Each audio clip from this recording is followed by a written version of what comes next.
everyone! Yay, birthday stream. I have my oh, I don't want to spell it. Here, we'll just go to this. Okay, so I have like my birthday hot chocolate, which I'm gonna be drinking a lot of the hot chocolates. I also have asparagus, wooble wooble.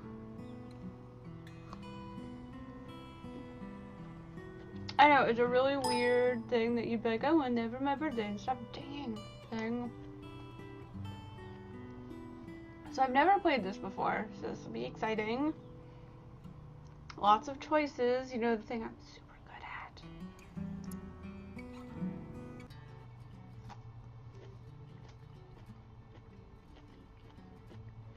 at. Here's an inconvenience with the eating and the talking. Help me begin your story. How does it go again? Long ago, deep in the forest monsters called the Whale Mist. Whale Mist? That's right, long ago, nestled in the heart of the forest was the monster village of Omen. You are born from slime that holds the memory of monsters known for actions and attitude or words and thoughts.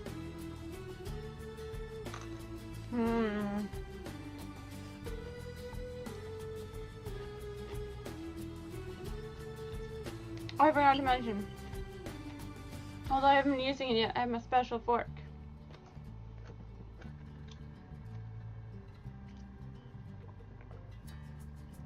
Oh well, I can't tell if you can tell, but I'm excited. Do I want an action-y monster or a thinky monster? Or with words and thoughts.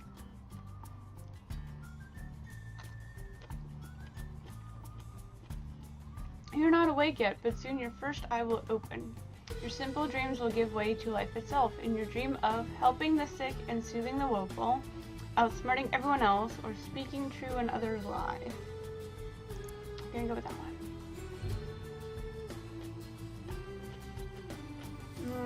So good. Your body is turning and twisting, growing solid in the middle of the great vat of green slime. It's time to be born. Is that me?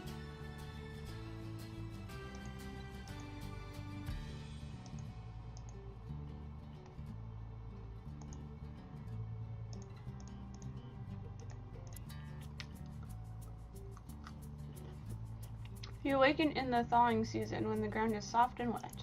Onward! Your eye is open and you're a morsel just barely born. You float in the spawning vat. Dozens of other morsels are exploring, floating, and stealing food from each other. Let's make some noise.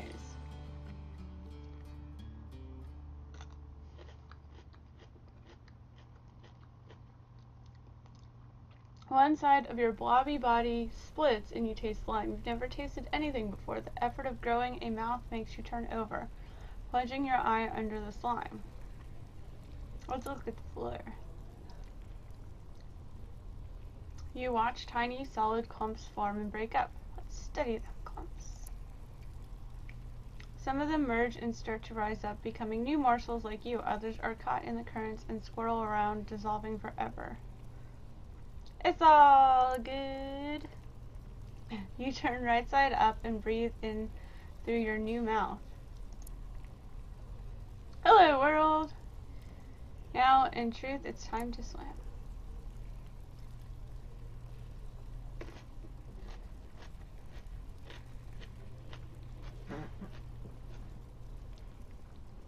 Another morsel swims towards you. It opens its mouth to show you a set of sharp teeth.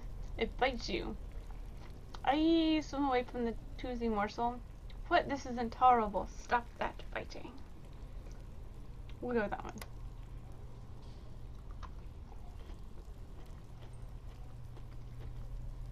You pause, unable to believe that another morsel is trying to eat you. After a moment, you snap out of it and start to move again.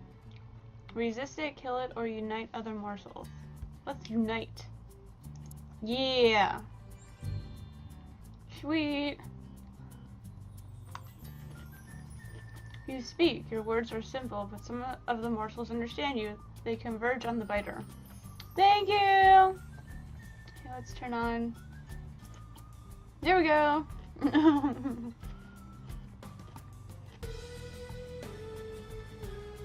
This aggression will not stand. Your tiny, slimy flotilla frightens the bad morsel away. It retreats to the far end of the spawning vat. Let's patrol that vat with our team. Splash, flutter, splish, squeak. Another morsel is too weak to swim properly. It's sinking. Oh no, that's terrible. Exactly. You feel a deep sense of injustice at the smaller morsels' impending demise. Is that like demise and doom? Demise.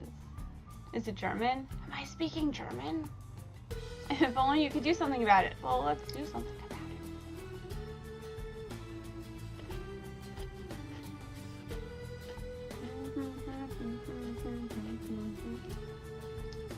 So you swim to the morsel determined to act. So should we push it or think of something? My first thought was to get under and push it. But I don't know if we're strong enough for that yet.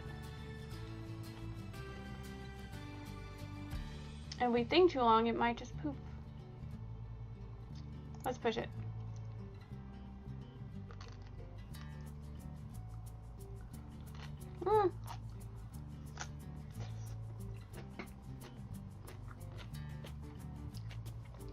See, I was worried about that. As you push up, the morsel's dead weight forces you down. Your legs come to rest against the bottom of the spawning vat where they begin to squish.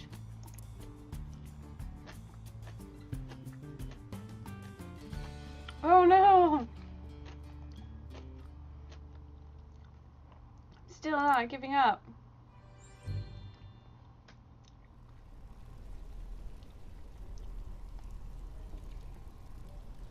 Your legs are gone now, but you stretch your arms and body, changing your slimy shape to hold the other morsel up to the surface of the slime. Yes.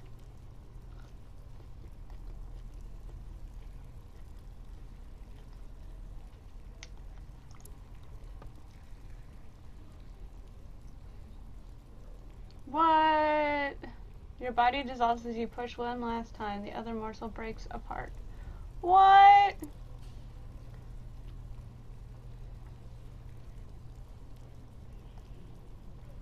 Okay.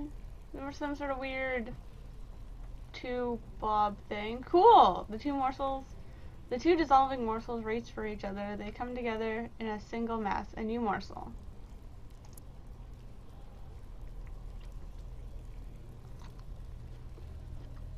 You have grown too big for the spawning vat. You must move out.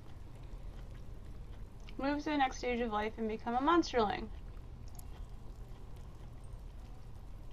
You're going to get into some trouble, which is great. Exercise your bravery, cleverness, ferocity, kindness, and honesty. What kind of monster will you become? Adventures!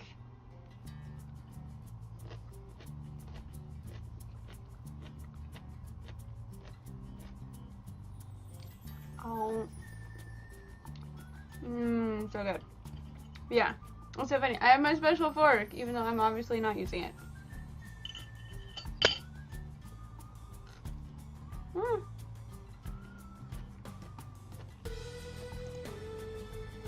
So is this supposed to be me?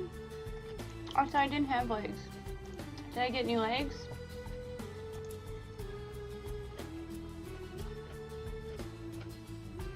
And what to do? Ooh, there's a little fox. Let's go to the fox one.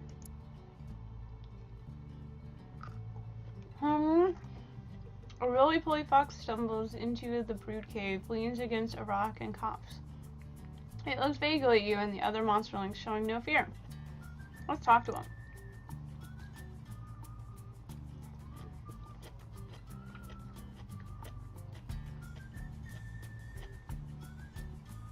The fox says, "Hello, I am a talking cough."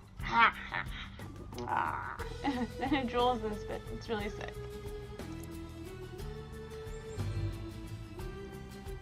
What? Look at all that kindness. Nash Nash reaches for Fox, but you slap her claws away and gently lift it into your arms. You carry the fox to Elder Marnus, who promises it'll be nursed back to health. Sweet!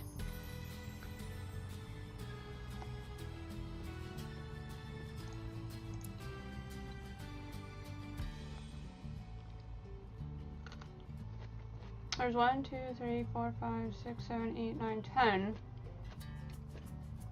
So there's 3 I won't be able to do. Let's do this one. Smark sits quietly by himself in the furthest, darkest corner of the cave. He's slumped and deflated, like a float pond missing half the gas inside. Float pod. Pond. His eyes brim with slimy tears. To ask him what's wrong. Smark looks down at his body, which isn't really pulley or muscular like the other monsterlings. He's sort of scrawny and weak.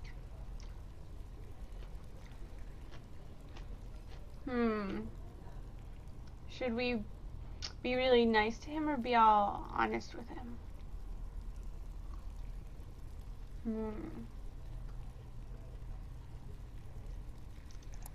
Let's be honest.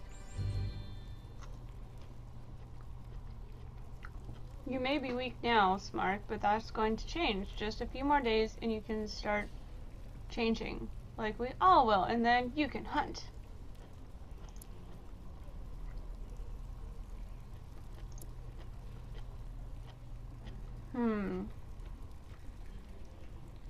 I keep looking at this puddle one and the mouth one. Let's do puddle.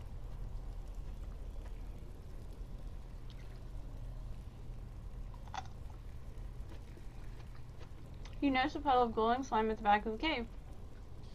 It pulses like a heartbeat. Blotch shoves you towards it, daring you to eat it. Don't be a human baby.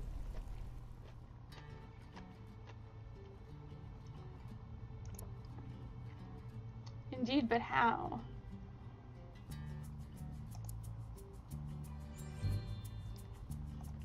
You snark at Blitz, refusing to take the bait. He frowns but looks thoughtful. It's scary, isn't it? The way it slithers. After a while, the slime evaporates. Or did it crawl away while you weren't looking? Probably that one. Mouth cave.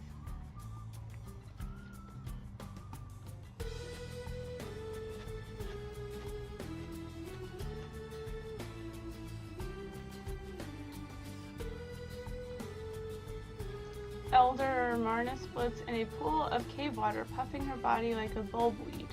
She points at something deep under the water. Will you get that for me, little one? But you can't swim. Who is this monster? She's one of the older monsters. She's got scary, poisonous spines all over her, but she's really nice. Let's figure out another way. You jump in and pull yourself along the bottom of the pool with your claws. You easily reach the object, which is a funny yellow rock.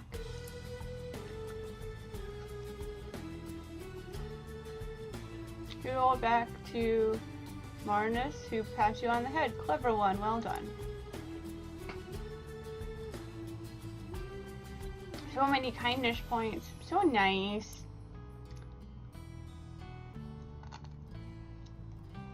Okay, I'll try.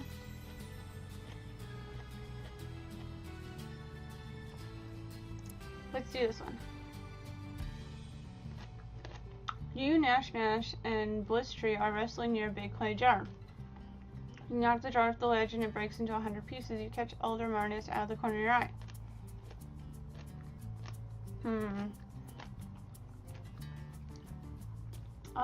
Let's try and fix it. I think I'm gonna fix it. You gather all the shards of clay and start sticking them together with slime, trying to do a good job. Marnus walks in and sees you working on the jar. Sweet. She smiles and says, "It's alright, you did a reasonable job preparing it, but I'm glad you came clean." She pats you on the head before placing the jar back on the ledge. Sweet!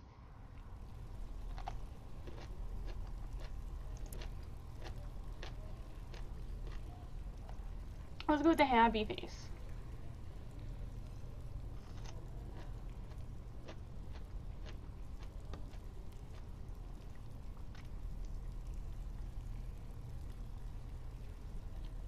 Let's see, Nash Nash and Gobclaws are racing to the ceiling of the cave. They've already climbed way up when Gobclaws invites you to join them. You don't see a good way up, though.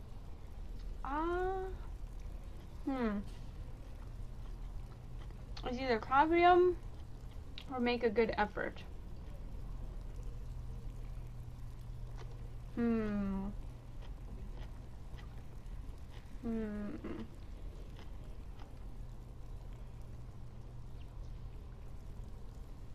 Or just make a good effort. You follow Nash Nash's claw marks, but can't match her skill at climbing. She calls you a coward as you slide back down to the cave floor, but you don't care. I don't care. I really don't.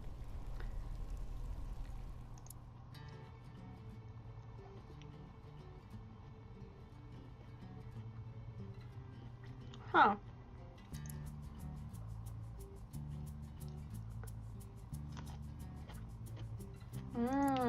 I have none. Sweet. We have like 2 days left. You and Nash Nash spot Bush Tree and Smark playing a game. Nash Nash says, I got an idea. I will eat some hair. It will be tasty.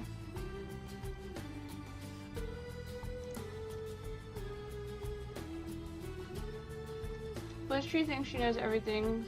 Smark never talks, but he can climb like he's half lizard and half spider. They're close friends.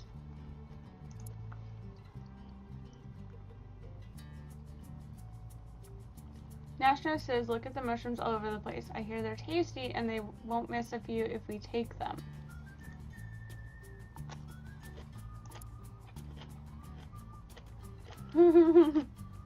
Nash Nash grumbles.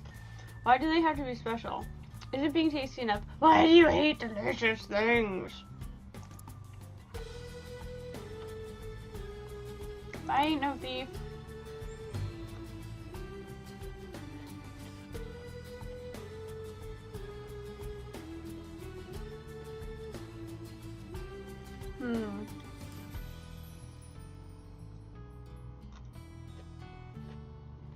I could chastise her, or I could just walk away. Or I'm assuming Nash Nash is a she. I don't know. We raise one claw in a gesture of admonishment. And begin to lecture Nash Nash on the ethics of stealing. Oh no!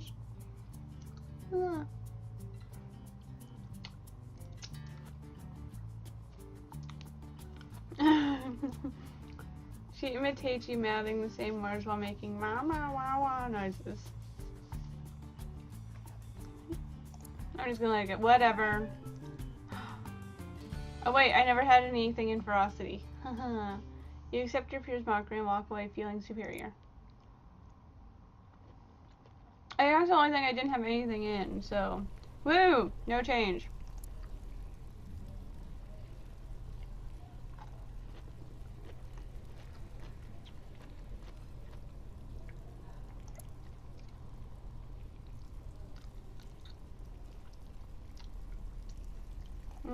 Food nummy.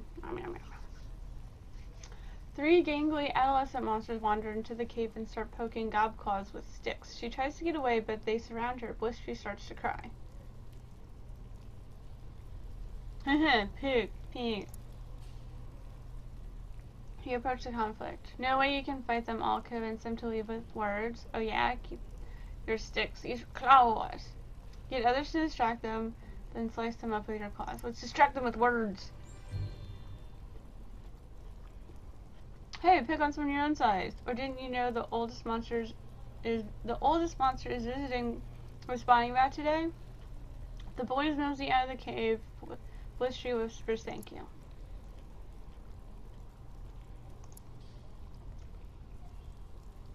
Yay!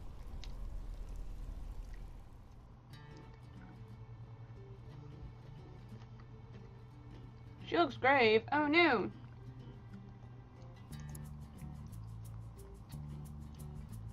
Varnus shuffles down the long tunnel, turning this way and that among dozens of forking passages.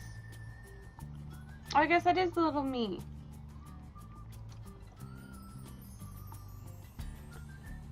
Varnus stops in a warm, humid chamber with a pit on the floor. She points to the pit, which seethes with thick mist. Let's just go for it. Jump right in. You fall and fall some more.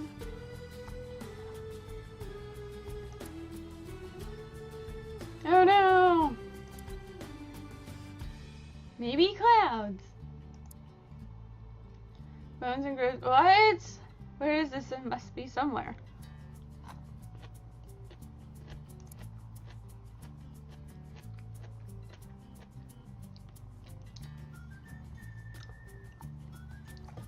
You land on smooth, flat stone. Despite the swirling vapor, the floor is dry as a bone. You hear other monsterlings breathing nearby. Some of them are still above you. Some are still above you, still falling. We'll cushion them. Oof. You don't see who you helped. Whoever it is rolls away into the thick fog without a word. You rejoin some of the monsterlings at the edge of the mist. There are more passages out of here than you can count. Some monsterlings begin to panic while others look determined. I think we should take charge. Yeah.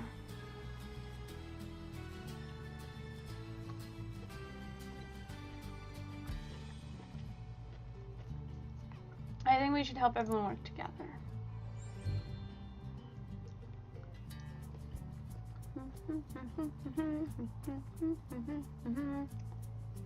You lead the other monsterlings in a rousing song. Putting aside their trepidation, they advance into the swirling passages. Soon you all have convened in a cave full of even thicker mist. Where is everyone? We can't see each other. The chamber swirls with mist, smoke, fog, vapor, except it's not any of these things. It's ghosts, hundreds of them. What? Large and small, they're everywhere. Everywhere. Spookies.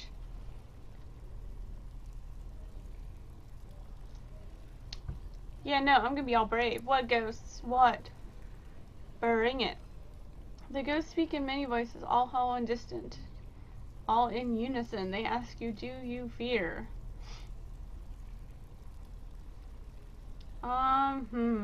Either that or that. Oh, you can be the strong silent type? The ghosts stare into and through you as though you're the one made of mist. One sharp voice speaks from behind you. Why are you here? Let's lecture them. You take a deep breath and explain how monsterlings made the change into adolescent monsters. Stress is like heat, cooking our minds and bodies so they can enter a new state of being. Continue to explain things to the ghosts. You go on. First, our growing bodies must destabilize so that we can take on our more diverse forms, and then we must I'm sorry, I forget what I was. I sweepies. Yay! Oh. Okay, on that note, I'm gonna go get some more food. Nom noms. I'll be right back.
Okay.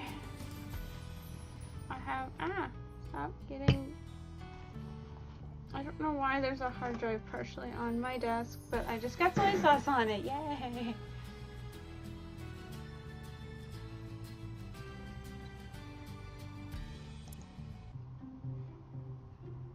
Ooh, look at that! I have like a whole house. Sweet! I didn't know I got a house.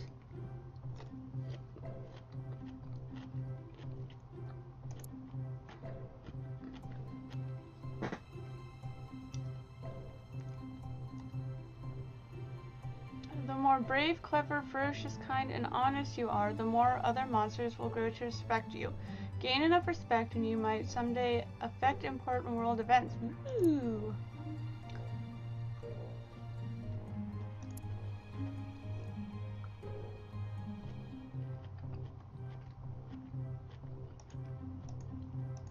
Okay, those are plants.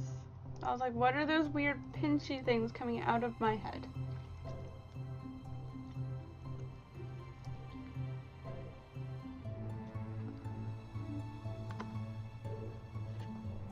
Coffee!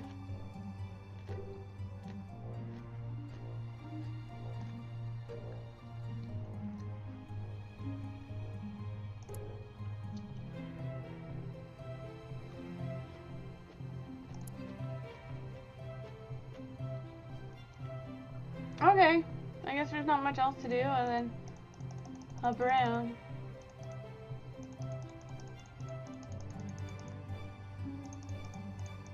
I don't know what's happening.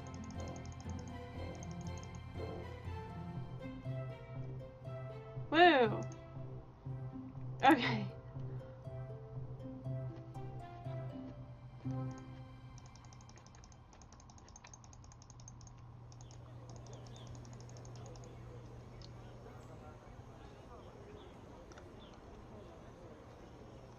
Okay, so I guess the only... was that just return home? Oh, no.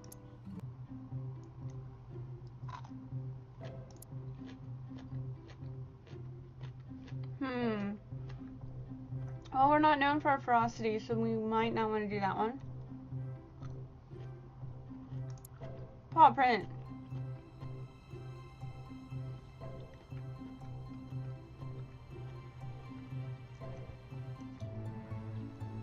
Let's see. You're headed home with a dead rabbit you found. Suddenly a fox appears. He slides up to you and asks if you can eat all of that.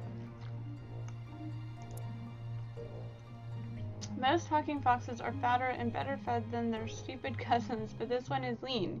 You can see his ribs under his unkept fur. Let's share.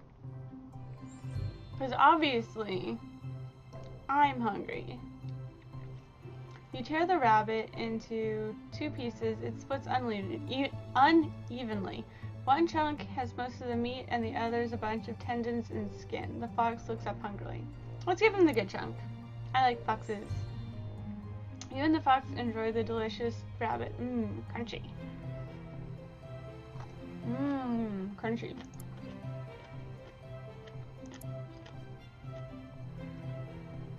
See this weird person looking one.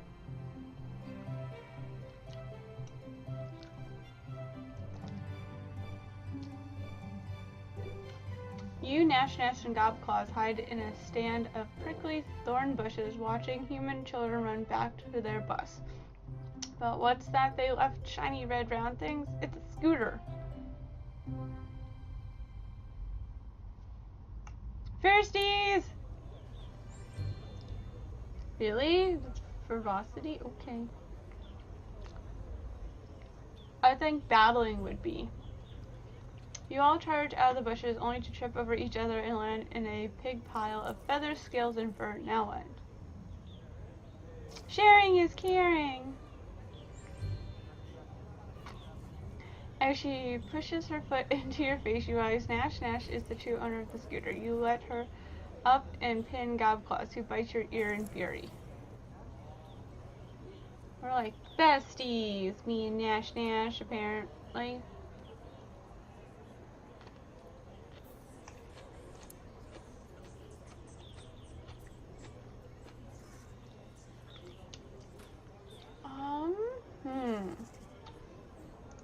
Maybe we can break up a fight or something.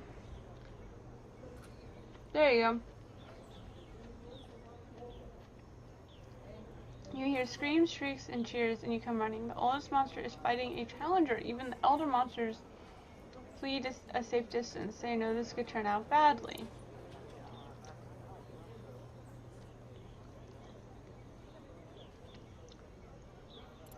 Everyone knows and fears the power of the oldest monster, except apparently this big purple guy you've never seen before. Oh my! You hear screams, shrieks, and cheers, and you come running. The oldest monster is fighting a challenger. Oh yeah. Should we learn or try and stop the fight?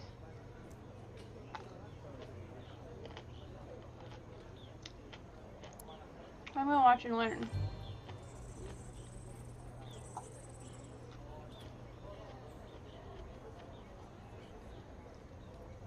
You're the closest monster to the fight. The purple monster has 16 thick, ropey tentacles, and he's trying to strangle the oldest monster.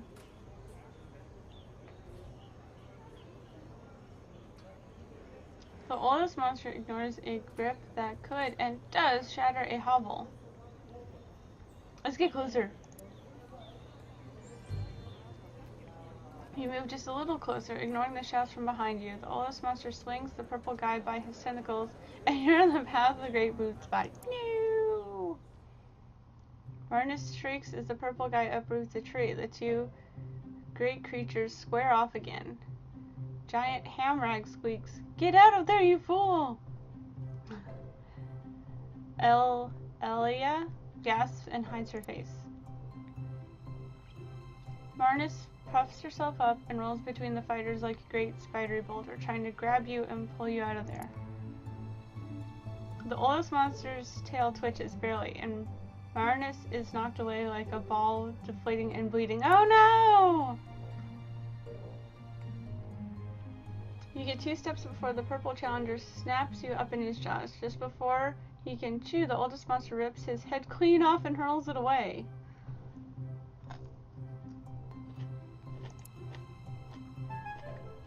Oh no! Oh, undo. I was hoping to up bravery. Boo.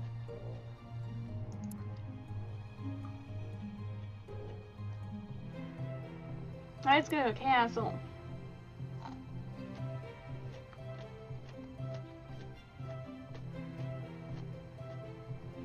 You and Gobclaws are playing Toss the Kitten. You're winning 2-1. Win, crash, you miss. And the kitten shatters Hamrag's window.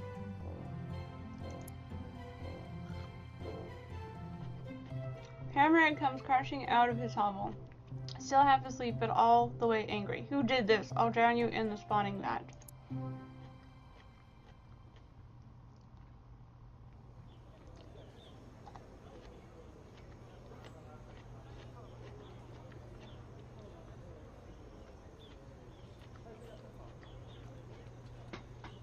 Hamrag whirls and glares at you so hard that you feel heavy and hot. His eyes begin to shine with a weird red light. Oh, really? So either it's me, or perhaps we should have been more careful. It was me, bravery. Or honesty. Really? Thanks for telling me who did it. Hamrag doesn't actually drown you, but he lashes out with a terrifying kick. You roll halfway to the edge of town, where you try and fail to stand up, too dizzy to do anything at all. Aww. I'm not very good at this, apparently.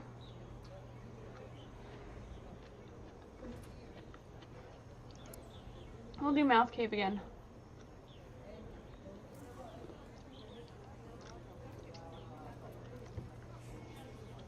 You see Jaggery in a haze of buzzy, angry yellow bees. It looks like he stole a beehive off a tree and took it home. You can see why. Honey is irresistible. Jaggery motions for you to help. Bees can't kill you, but they can sure make you know they've been in a fight. All those stingers. Each one with a little venom in it. Let's help him out.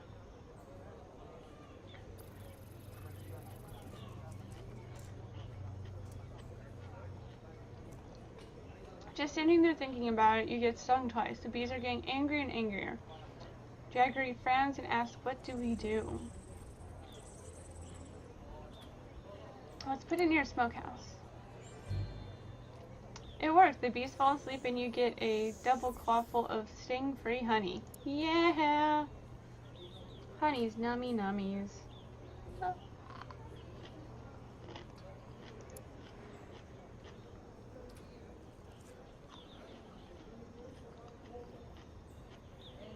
Let's see. I'm gonna do worried guy. Blots waddles out to you. I'm out of snacks. Got any to spare? Blots is tiny. In the right light, one could easily mistake him for a squirrel. His neck is especially flexible from looking over his shoulder so much. He's Nash Nash's best friend, which means she constantly attacks him.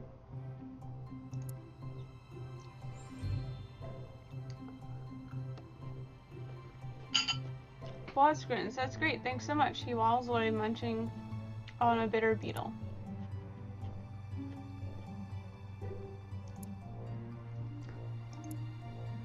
Woo! Almost there out of kindness. Let's do angry monster face. Outside your house, Nash Nash charges from a nearby bush and sends you trembling. Challenge! She screams at the top of her voice. It's on! Let's square off. There, Nash Nash swings and misses. Should we take our shot or wait for a better opportunity? Nummy nummy food.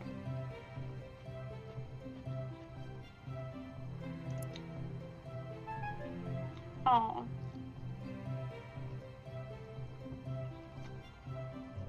Fortune favors the bold, and boldness thy name is Nash Nash. She fakes high and then tackles low, putting you to the ground. Nash Nash holds you until you are forced to surrender. Darn it!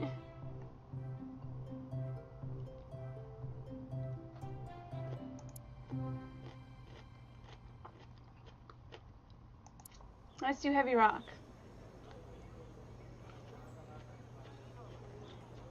Squeak thud, squeak thud, squeak thud. You follow the odds down until you find Gobclaws. She's dragging a dusty, broken wagon back home. Looks like hard work. The wagon's full of more wagon pieces. I may be able to put it back together. Can you help me? From her limp, you gather she has a busted leg at the moment. You flex your claws, still not fully healed from a recent fight. You could hurt yourself if you help her. Let's just help her. It's easier to move with both of you helping. Gobclaws thanks you, and the two of you enlist the scapegoat to help even more. Fantastic! The goat is strong enough to give you a wagon ride once the wheels are on, and he does.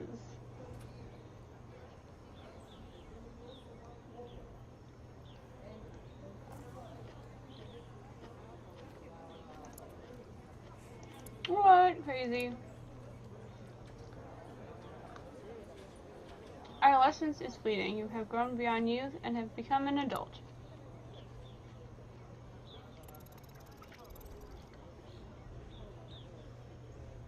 You've been dragged from your bed by your friends and neighbors. What? Who to what now? They tell you it's time to grow up. You're taken to the woods. The neighbors throw you into the center of a great circle of monsters, all older than you. They whisper to each other, then look at you, then whisper some more.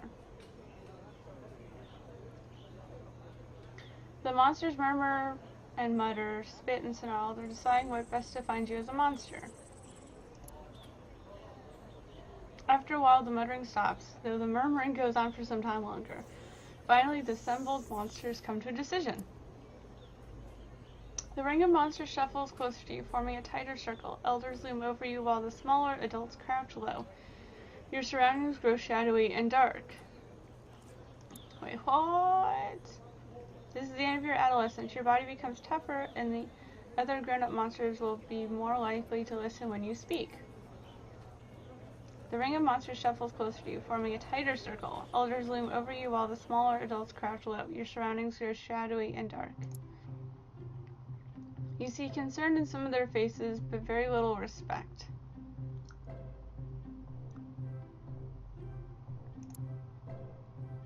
You can become an adult without earning any respect, but when the time comes, all too soon, to become an elder, you'll dissolve and pass away without it. What? That's inconvenient. So it is immediately clear to the crowd that you're very kind for a monster.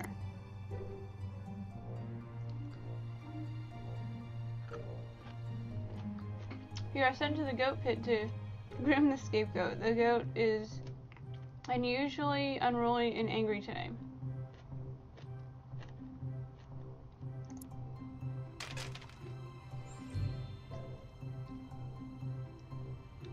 Sweet! I got a respect +1.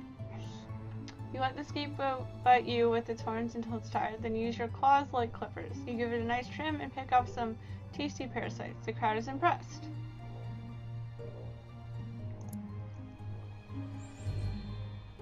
They're impressed with your generosity. Everyone eats a parasite or two and smiles. Sweet!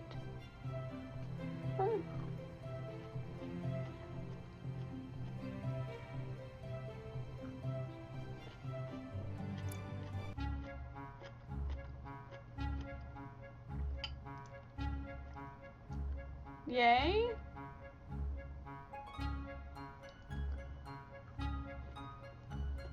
Onward to adulthood!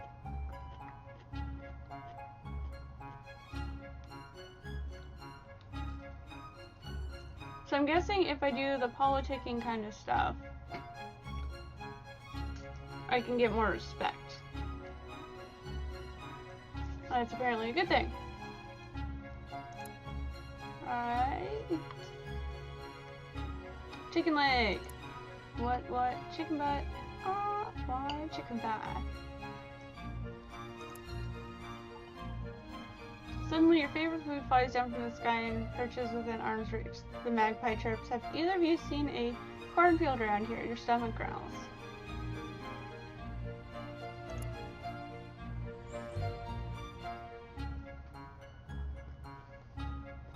Through gritted teeth and a sheen of sweat, you coolly tell the bird where to find a human cornfield. After it flies off, Gob Claws asks you why you did that.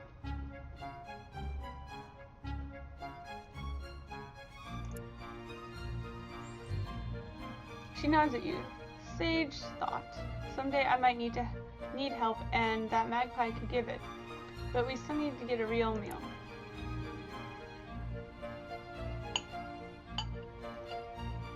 Trying to not spill soy sauce all over me.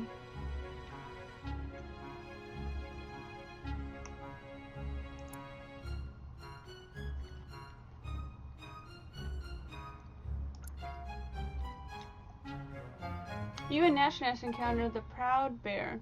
This is an honor and a problem. The Proud Bear has killed monsters, something rare in the animal kingdom. He stares at you.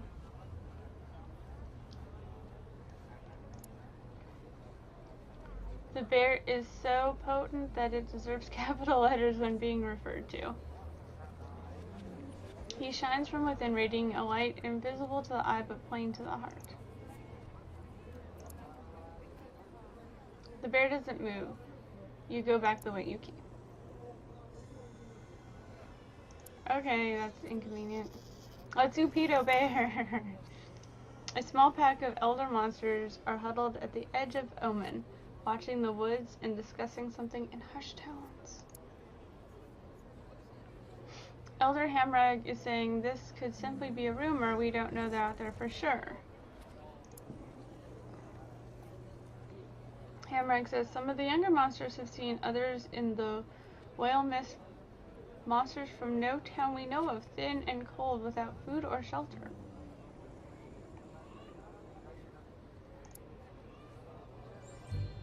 The elders are impressed by your unusual offer. They look at each other and then shift their Conversation in the same direction. If the strange monsters come into Omen now, they won't be met with violence. Go me. You're welcome, strange monsters.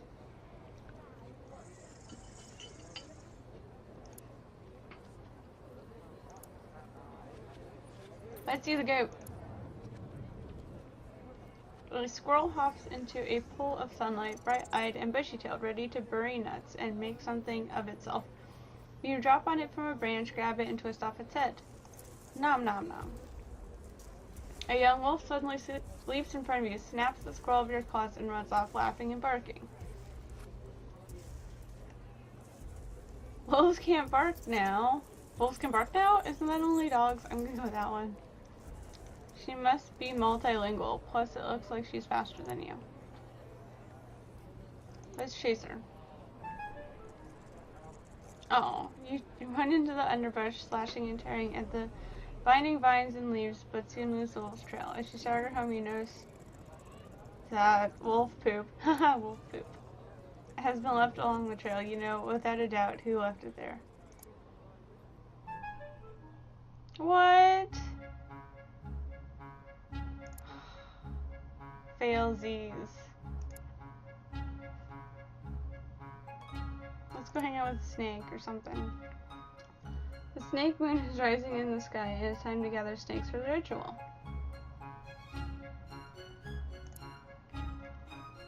Sometimes the full moon has shadows on it, and that's got to mean something. Monsters celebrate these shadows with snake soup.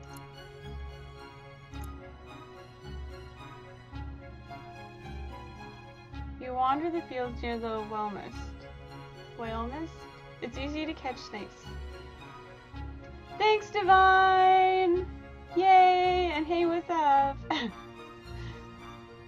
You wander the fields near there. It's easy to catch snakes, but every time you reach for another one, some of them squirm out of your grasp. Most of the snakes are getting away.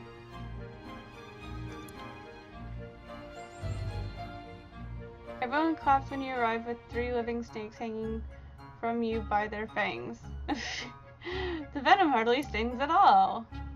The snakes are added to the cauldron along with a mass of other snakes, some writhing and others lying still.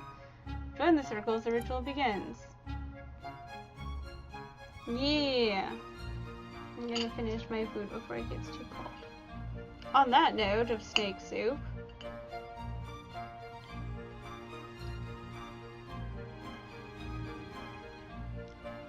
well, so far so good for my birthday extravaganza day.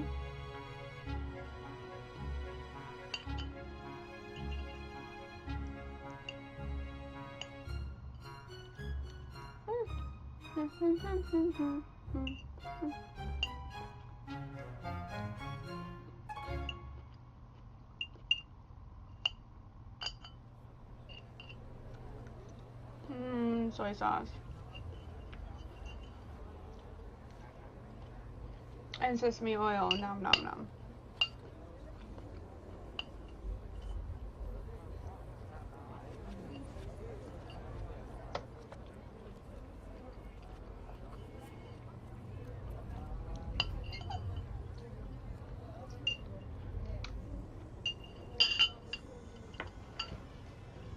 So good. Oh, and I also have my double hot chocolatey chocolate thing. So instead of making the hot chocolate packet with just water, I actually used chocolate soy milk. And what I had to eat was roasted asparagus that was roasted with toasted sesame oil and soy sauce and a little bit of ginger.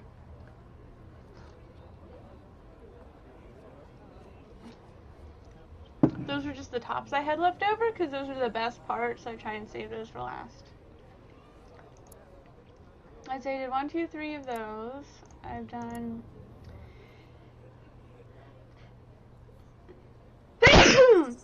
I've done sneeze. Alright, so let's get some swords out of logs. You find a red hood and a basket in the middle of the forest path. A human house is nearby. Funny, you never noticed it before. There's a white picket fence around it.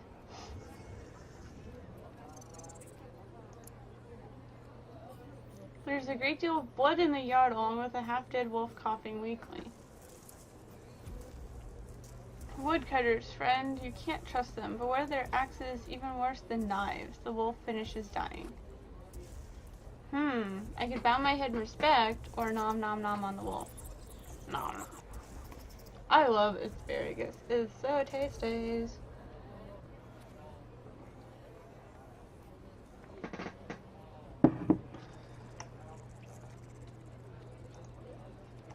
Let's see.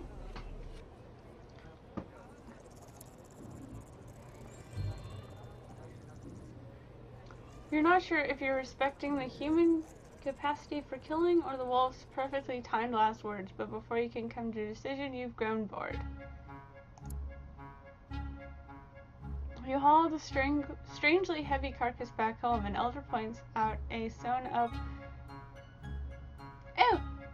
This is a... hair flower that I made. Ta-da! It's got like a zipper button. It's kind of steampunky, but sort of.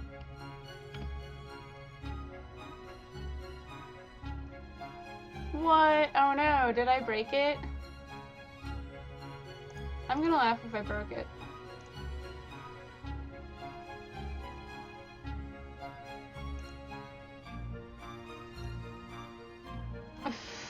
I broke it! Darn it! Why is it doing that? Oh, there we go. Haha, I fixed it after I broke it. Yes. An elder points out the sewn up gnash down the wolf's belly and says it was good work. The elder's impressed with your honesty and says so. You open the gash and find stones inside the wolf. That is weird. Why don't I look any different? I'm older now, aren't I? Or am I not older? Is this like the before older? Yes, words.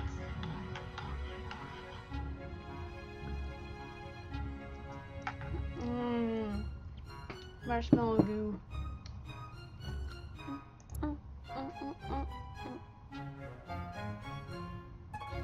Alright, so...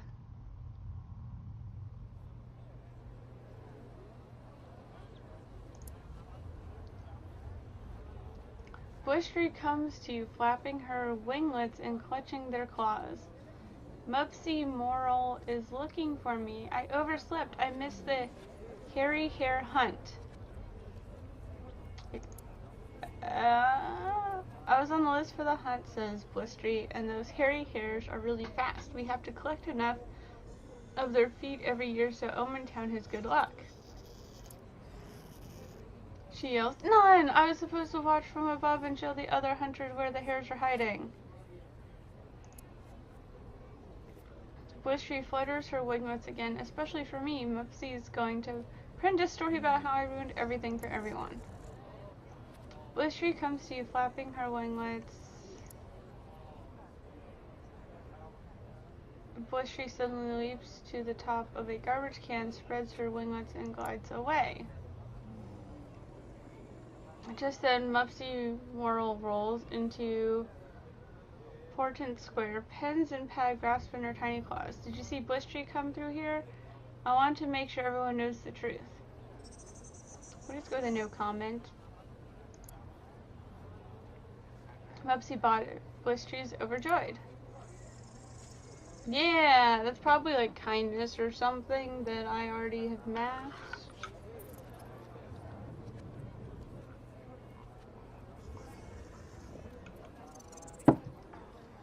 Okay. So we just did one from here. So 1, 2, 3, 4, 5, 6. 1, 2, 3, 4, 5, 6, 7, yeah. Let's do the happy licky monster. A flock of geese are in the square. No, honk. One can talk honk above the din honk. Nash screams. Last one to drive them away is the loser, and she's on that human scooter she found.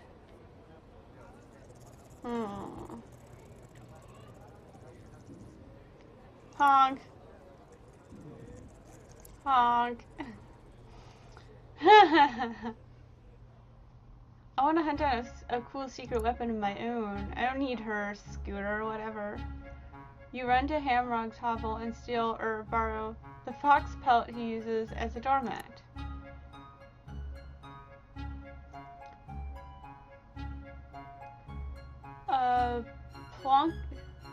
Plonking it on your head, you run towards the geese, growling and yipping. These geese swarm you. Uh-oh, you can think of two good options. Honk the geese or attack them. So honk them. You honk so loudly the geese think you're the boss goose and follow you to the nearest pond. Nash accepts the loss and scooters off. Yeah! Take that, Nash. What?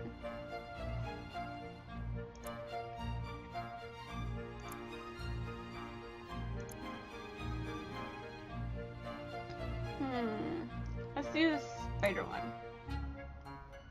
Today's the day of the Spinner 500, the big spider race. Winners are regarded highly by all around town.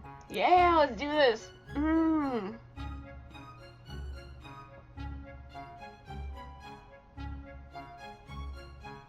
But your spider hurt her leg this morning. What should you do? It's a noble race. Watch with your spider. Cheat. We're gonna enter her anyway. Of 13 entries, your spider comes in 14th when a beetle joins the race in the last lap. But at least you have your honor. Ah, that's funny.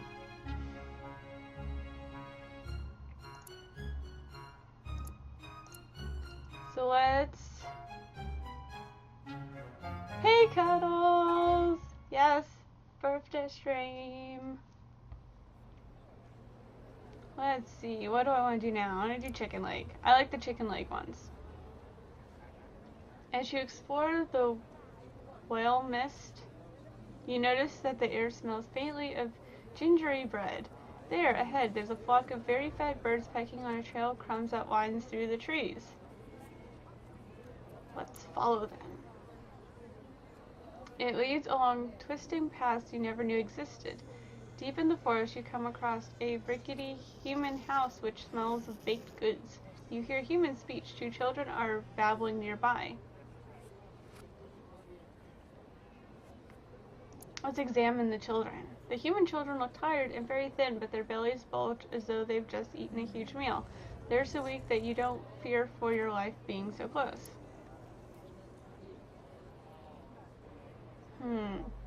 Let's wait for the children to leave. Smoke begins to pour from the windows of the house. The children flee deeper into the forest laughing. As flames rise to engulf the whole house, you hear an adult human screaming inside.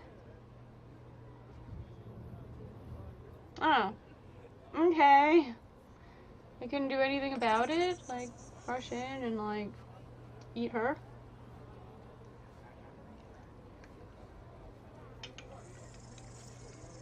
That should be an option.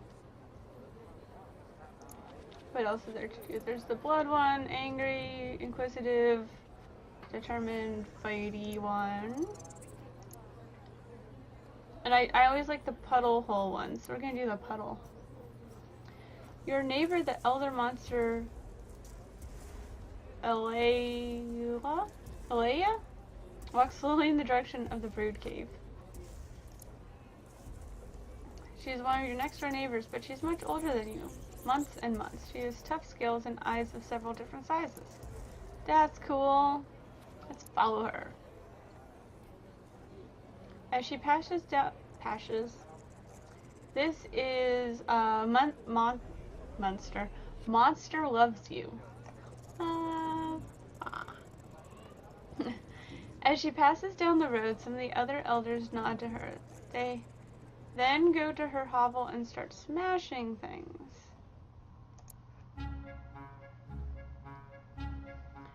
Greed Blitz stops tearing apart Alea's dining room table and says she feels herself beginning to dissolve. She's going to go release herself and become one with the slime in the spawning vat.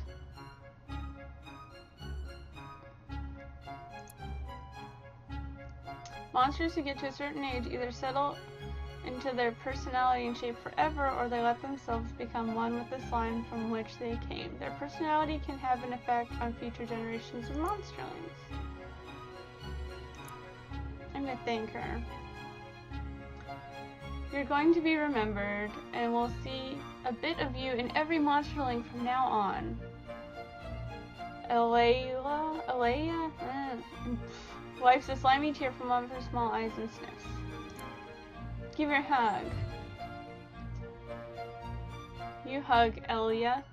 She squishes, and her body is already starting to break down and dissolve. She breaks away, smiles one last time, and walks quickly toward the brood cave. You'll never see her again. Sad.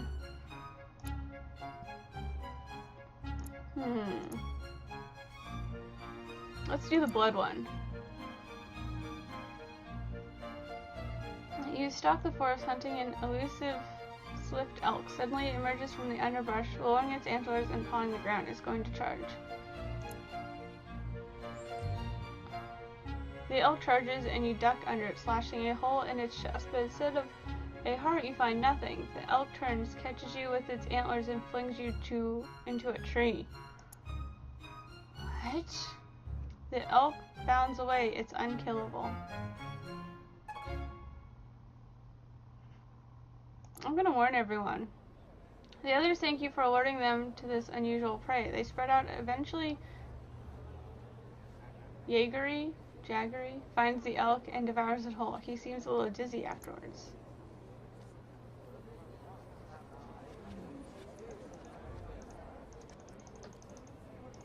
Hey.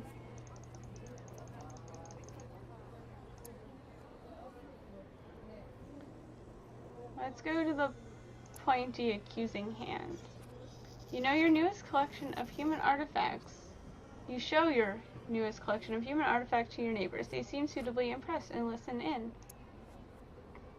The truth is, you just found them in the woods, but everyone seems so interested it would be a shame to let them down. Monsters do love a story, so you could stretch the truth. Let's keep things interesting. Oh man. You tell how a talking fox, those nuisances that are everywhere lately, tried to beat you in a riddle contest with the artifacts as the prize. I won the contest by biting its head off. How do they react? Everyone seems to believe you. They nod in admiration.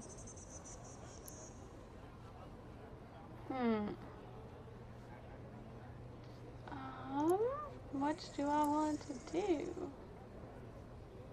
I'll do this one. You find Blots hitting a dented alarm clock.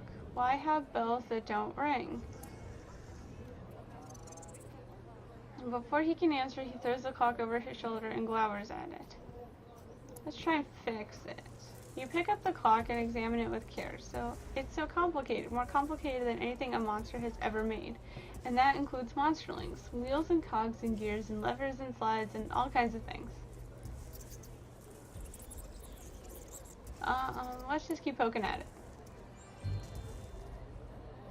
Even though it's so complicated that you might get your claws caught inside it or get a spring to the eye, or accidentally hurt Blots, or hurt Blots on purpose for that matter? Nah. Blots asks, can you fix it? You smile and say, no, but I can keep it. He whines a little as you walk away, but he doesn't try and stop you. Well, that's not very nice of me. Alright, so we have one left. I kind of want to do the other, this one, or this one, or this one, or this one. I want to do one from here. That is my choice. Let's do this one. You come upon a scene of hundreds of frogs all gathered on a stream bank. They're ribbiting back and forth in what is clearly a debate of some kind, watched by a stork. Half the frogs surrounded a log as though it's their leader. The other half are huddled at the feet of a somewhat bemused stork.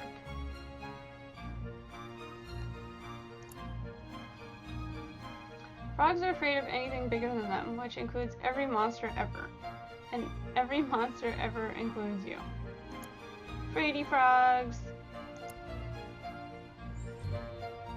Try as you might, you can't translate their croaking into intelligible language. But they do start jumping up and down on the log. The stork takes a long step and impales 3 frogs on its beak. It throws its head back, tossing the frogs into the air and snaps them up. Bleh. As the other frogs flee, the bird devours several more of the slowest. Sweet!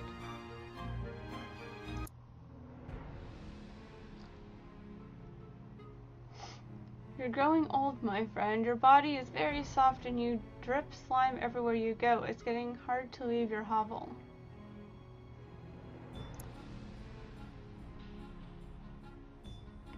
The doctor tells you that your time is almost up. You'll soon reach the end of adulthood and you'll either ascend to elder status or dissolve into slime.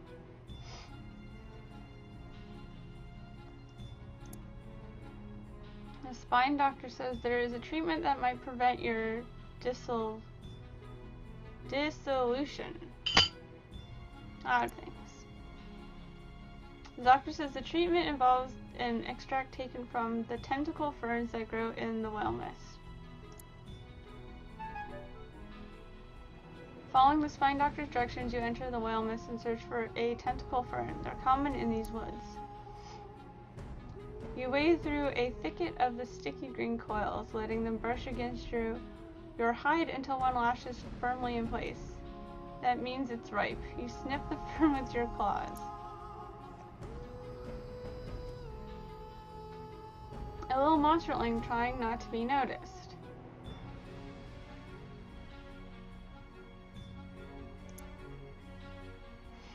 A little monsterling asks, "Why are you dripping so much slime?" You look behind you and see a trail of goopy fluids.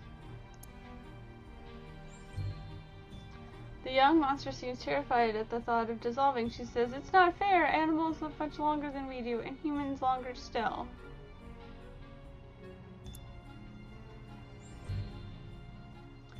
You remind her that this is the cycle of life, and that it's always been this way. We carry in us the remnants of thousands of monsters who came and went before us. You point back towards Omen, and it's not over for everyone. If the other monsters respect you enough, you can live on as an elder to share your wisdom directly and help care for monsterlings. She says, "I like to do that. Is that what you're out doing?" You explain that you have a few more things to do, but then you're going back to the spawning bed. She nods sadly and leaves you to your task. Well, I didn't know that. I thought I was just putting it off and then could decide later. You return to the spine doctor with the tentacle fern. She takes it from you. Should we try and ascend? What should we do? Actually, on that note, while you think about it, I'm going to go get more hot chocolate. So, I will be back after my quick break with hot chocolate and we'll decide what we're going to do with our first monster.